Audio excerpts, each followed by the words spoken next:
They're all extremely special. I've been very, very lucky, but I'd say this one is probably more special because it's been a journey for the last 3 or 4 years of trying to do something. The tough thing is it doesn't make Marcus, Bryce, and Joel feel any better. So that's the thing that I'm going to have for a long time. Roy Williams was quick with names and good with a whistle. The story of how he made it to the top with 2 of the blue blood programs in college basketball has been told. But not like this, and not with this type of honesty and insight from that Dadgum legend himself. Now, the Roy That Dadgum Legend podcast. Anytime you hear Roy knew, I wanted to fight anybody that ever said that. I really did, because I didn't know, didn't have any idea. I mean, am I supposed to go ask a professor, how are you teaching? I mean, he'd blast me just like if a professor walked out on the court and said, Coach, why aren't you doing this? I'd tell him which way to go, how quickly he could get there, that kind of thing. So, yeah, if somebody had, it would have been bad. That's the easy way to pick a fight with Roy Williams. Just say those 2 FCC-friendly words. Roy knew. That was a go-to insult to Carolina fans during an NCAA investigation into a nearly 2-decade academic irregularity in the African and Afro-American Studies Department at UNC in the 1990s and 2000s. It took 2 different independent investigative reports, one by a former North Carolina governor, another by a former U.S. Assistant Attorney General, to determine the extent to which the paper classes with lenient grading and little supervision benefited UNC's athletic teams. The NCAA needed 2 different investigations, starting with one into the football program in 2010 and extending to the men's basketball, women's basketball, baseball, and women's soccer teams over a 7-year period to determine it couldn't punish UNC under its rules because the classes didn't only benefit athletes. Weinstein's report can be questioned. The validity of the NCAA's decision, but not the letter of its law, can be argued, but ultimately, UNC avoided any serious punishment from the NCAA. That doesn't mean it didn't take its toll on the school or Williams. Williams has been consistent about his role in the investigation. He did attend the school's hearing in Nashville in August 2017, but he wasn't named in the NCAA's revised notice of allegations. The junk, as Williams often referred to the investigation, altered most of Williams's final decade at UNC. It also, in a roundabout yet unintentional way, led the Tar Heels to their 3rd national title under Roy Williams.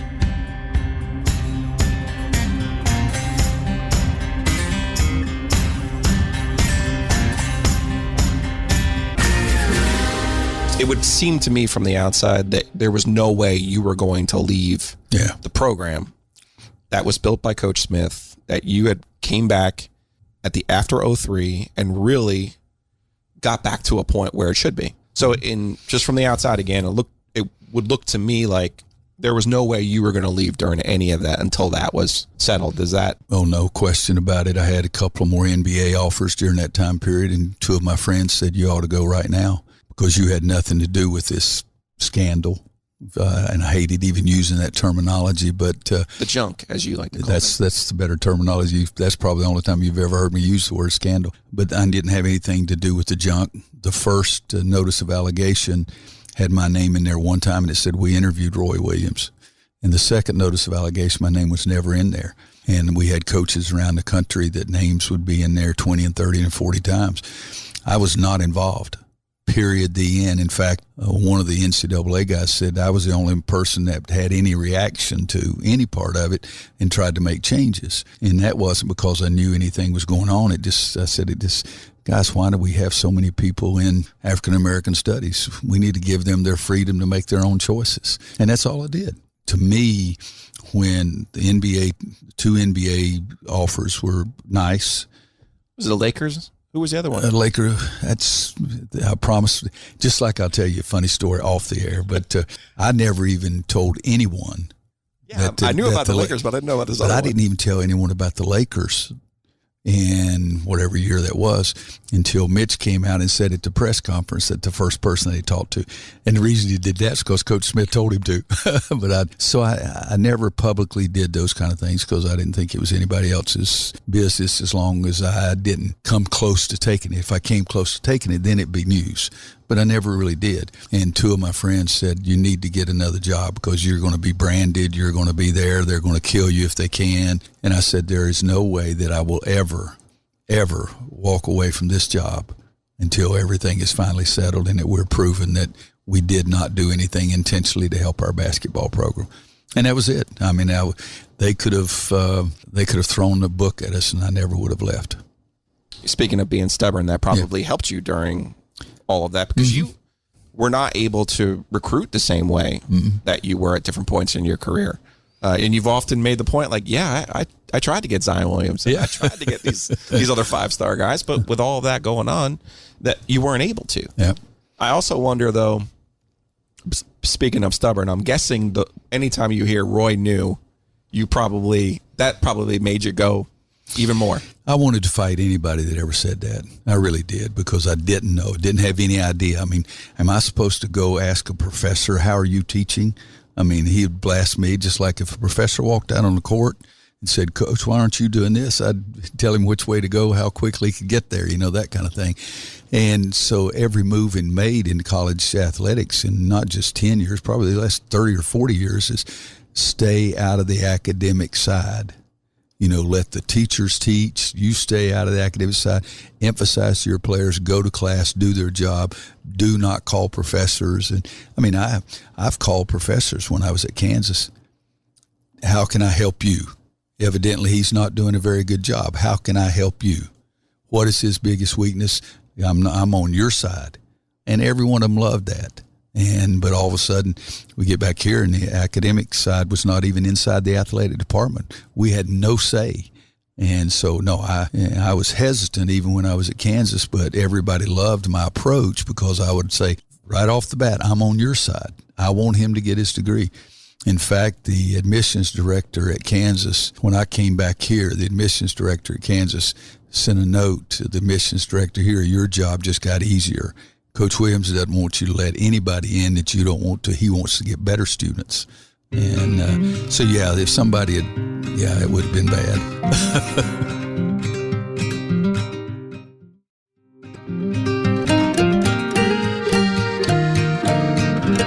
Wednesday, January 14th, 2015. PNC Arena, Giglio. North Carolina goes to Raleigh, and they come out of there with an 81-79 win over the Wolfpack. Some of our listeners are probably wondering, what's the big deal? Roy Williams beat NC State again? Shocker. That's what he does.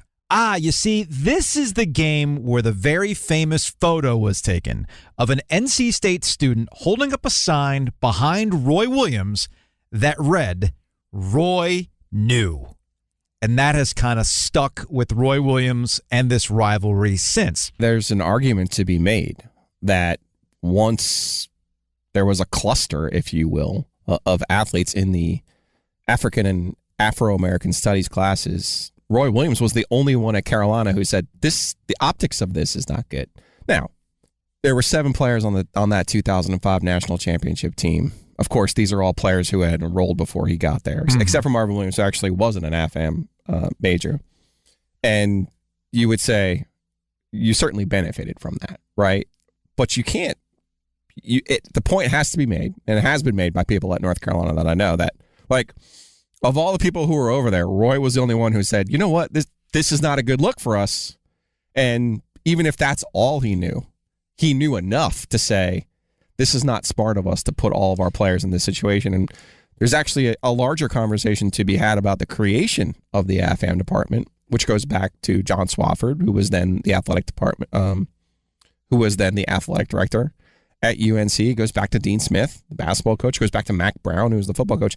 It wasn't created with nefarious intentions.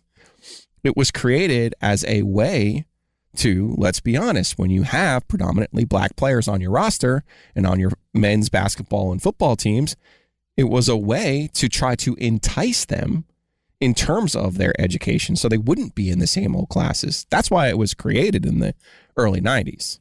So like all good things, right? The unintended consequences of a good idea. 123 football players, 15 men's basketball players, 8 women's basketball players, and 26 more from Olympic sports managed to stay eligible thanks to what was described as a shadow curriculum inside the African and Afro-American Studies Department. Now, some wound up in these classes through word of mouth. Others were steered there by the Academic Support Program for Student Athletes, ASPA. And in certain cases, specific grade changes were suggested. All the while, university officials and coaches were not inquisitive enough or simply looked the other way when they were presented with these red flags. That's the Weinstein report in a nutshell. And when you take it at face value, it gets to your point, Giulio. Good intentions gone bad. But this is triangle basketball dynamics we're talking about here, and it's never that easy. Yeah, and I'll say this.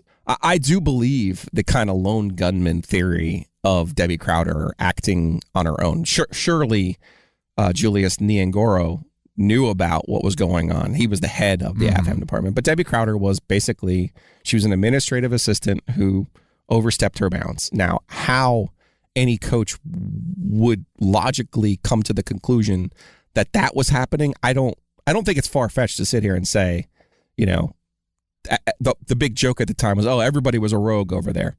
But I don't think it's far-fetched to say that, you had some people who made, quite frankly, outlandish decisions in order to keep players eligible. It's kind of played out in the Weinstein report when you go back and you read the 131 pages. And Roy Williams has been consistent in how he has presented his name being in that report. So why does his name come up in the report, right?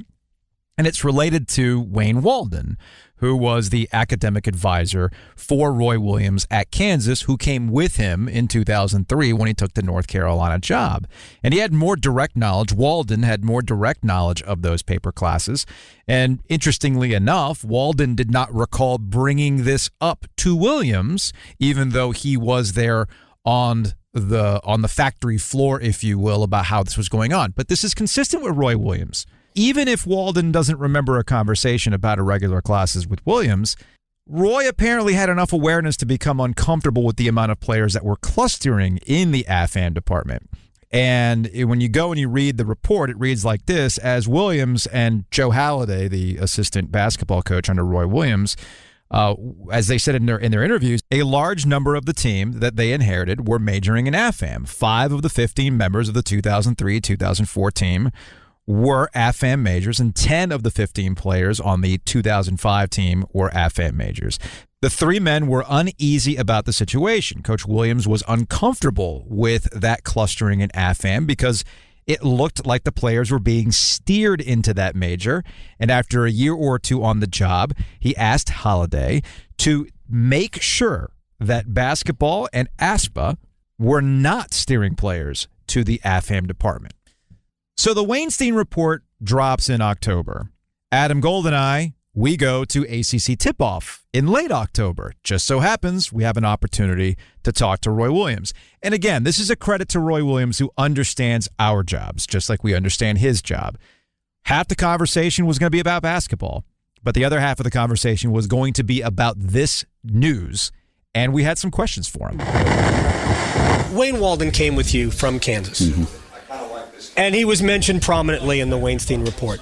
Is there almost I don't even know how you feel, based on what, according to the report, he knew. Is there a feeling of betrayal's probably not the right word. You'd be able to sum it up better, because he clearly knew some things that you didn't know. Well, you can say possibly knew. I don't think you can say clearly knew. As the report, those people had a hard job. Mm-hmm. Credible amount of information, credible number of people they talked to, but everything out there that was in that report is not exactly right. If you take a sentence out of somebody's statement and don't talk about the other things in there, it's not all in there.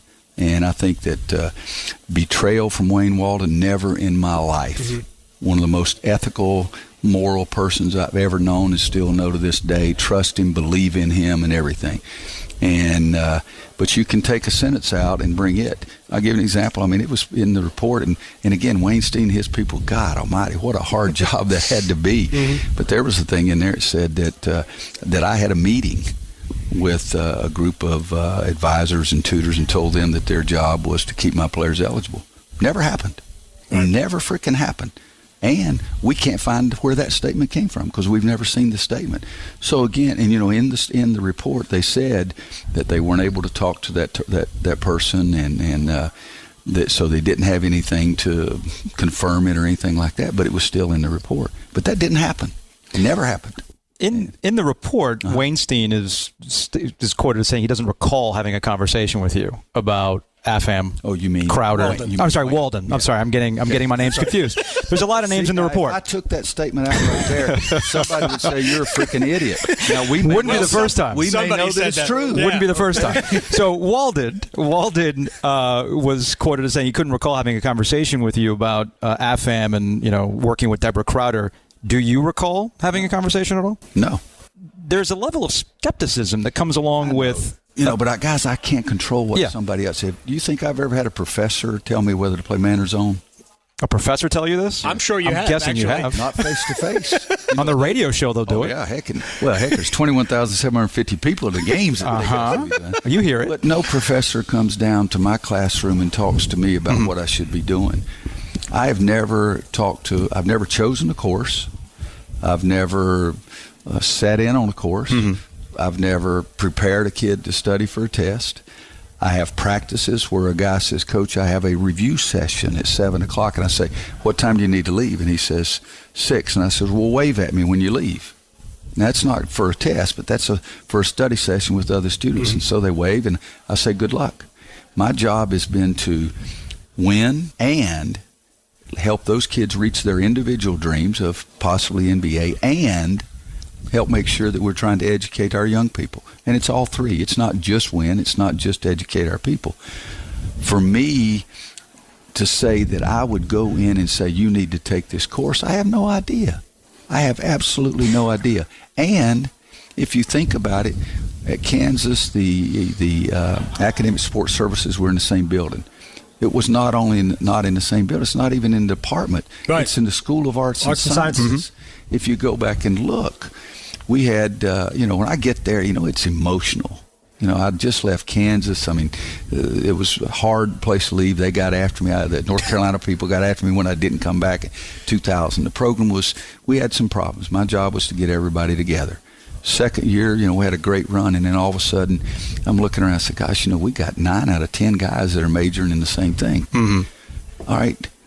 I said, do kids really choose the same thing? Is that bad, though, if they all wanted to wanted to do it? But just think what I said here. Do kids really choose that? So I said, let's not tell everybody they can't major in AFAM.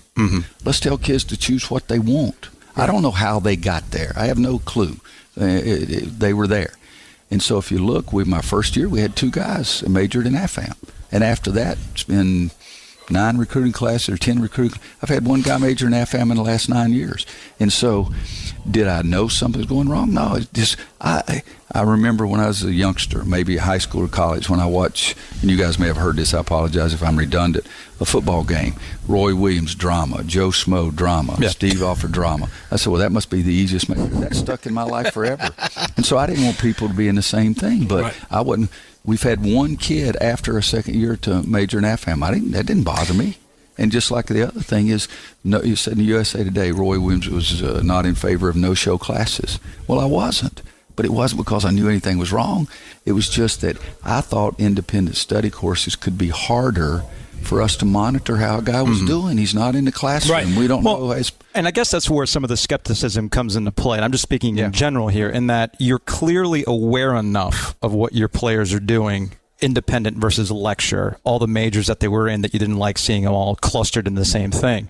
But there was only the curiosity, I guess, stopped. And as a head coach, usually, you're culpable for the actions of the program, and that's where some of this... Am I culpable for something that went on for 22 years? It started in 1992 when I wasn't even the state, number one. And you think about what you said. I'm culpable because I know what my kids major in, okay? I think I can get close to telling you what everybody's majoring in. am I culpable for the class thing? That was one question. Said, do you want your guys in more independent study courses? And I said, gosh, I mean, I'm not saying I was trying to stay away from problems. I was being selfish. I thought it would be we would know how they were doing more. If it's an independent study course, there's no, I can't even check to see if they're in class. Because they're not in class at all. Yeah, they're not in class. And, so the skepticism, and it's hard. I mean, it's hard because, I've used this so many times, people get tired of it. Coach Wooden said, your reputation is what others think of you. Your character is who you are.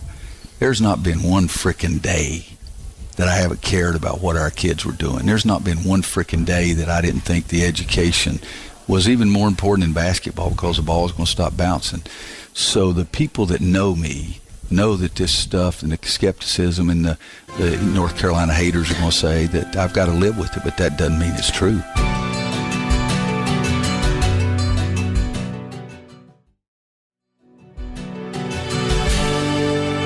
I would imagine if I made you, and you hate these questions, and I apologize in advance, but if I made you pick the most rewarding season of your career, I would imagine it's a coin toss between potentially that first year at Kansas, given where that program was, and given the situation, and given all of the doubts about them hiring Kansas, hiring not Dean Smith's number one assistant, but this stat guy. Is that what you were considered?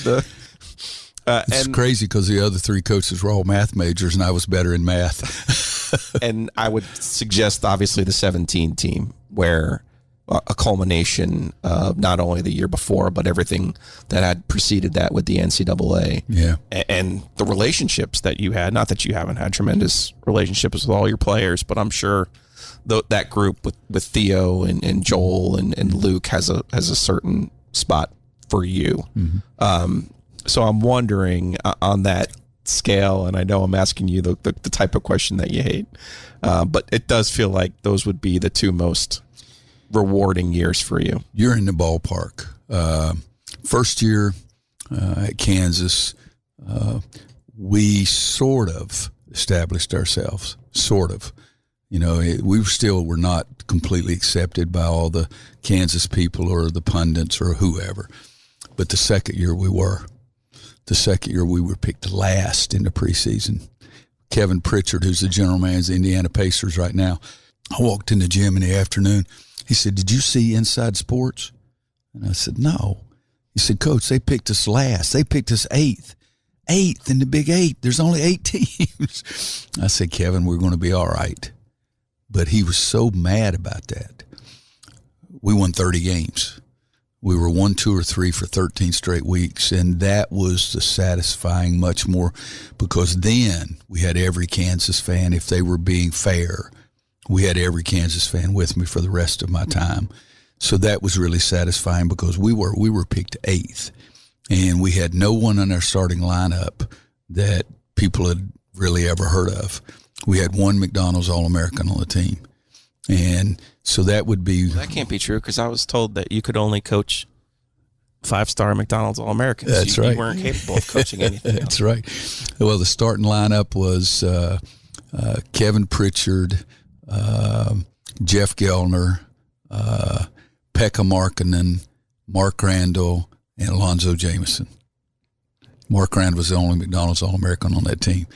But then the other one that really was a satisfying year was 2006. After we had lost everybody, and Sports Illustrated didn't pick us in the top 68. Okay. To make their preseason basketball issue, they didn't pick us to make the NCAA tournament. And that didn't drive me, because I didn't get my energy level from other things like that. Like Kevin was mad about that, not picking us and picking us 8th out of the 8 teams. But I remembered that, and that team ended up being a number 3 seed. And so starting 3 freshmen, just think of our starting lineup that year. The first game was 3 freshmen, Tyler Hansbrough, who was one of them, Bobby Frazier, Marcus Kenyard, Rayshon Terry, who was second team All-State, and David Noel, who came here on a football scholarship. That was our starting lineup. And then halfway through the year, I put Wes Miller in there to give us a little more shooting. And that was a guy who'd gone to James Madison. And so that was really a satisfying year. And then I would say, yeah, there's no question the 17 group, because they just had that focus and they had that dream, and they didn't let anybody, including me, get in their way. You have to take every situation as a learning situation, or to try to make it a positive. Isn't that what you did in 16 and 17? Yeah, I think in the way that team really came together, stayed together. Yeah, it was without saying it this way, it was a little bit of us against the world. You know, and I told the guys all the time, particularly Joel, Justin, and Theo, they had already committed to us when it came out, but they could have changed. And I said, these guys stuck with us. It's going to work. I promise you, it's going to work. And it's us against everybody else. And now the redemption thing, I'm extremely honest. I'd never even heard that word till we get to the Final Four, but the players had, and that was okay. Coming up next on the Roy That Dadgum Legend podcast. It seems like you make a concerted effort to come up with words to substitute for curse words. Yeah, probably so. There was a time that I wanted to make sure that I almost never cursed, and then I started getting away from that. And so when I did that, I wanted to try to not get out of hand. And so Dadgum was very easy, because I used that even my whole life, even when I was a kid in high school.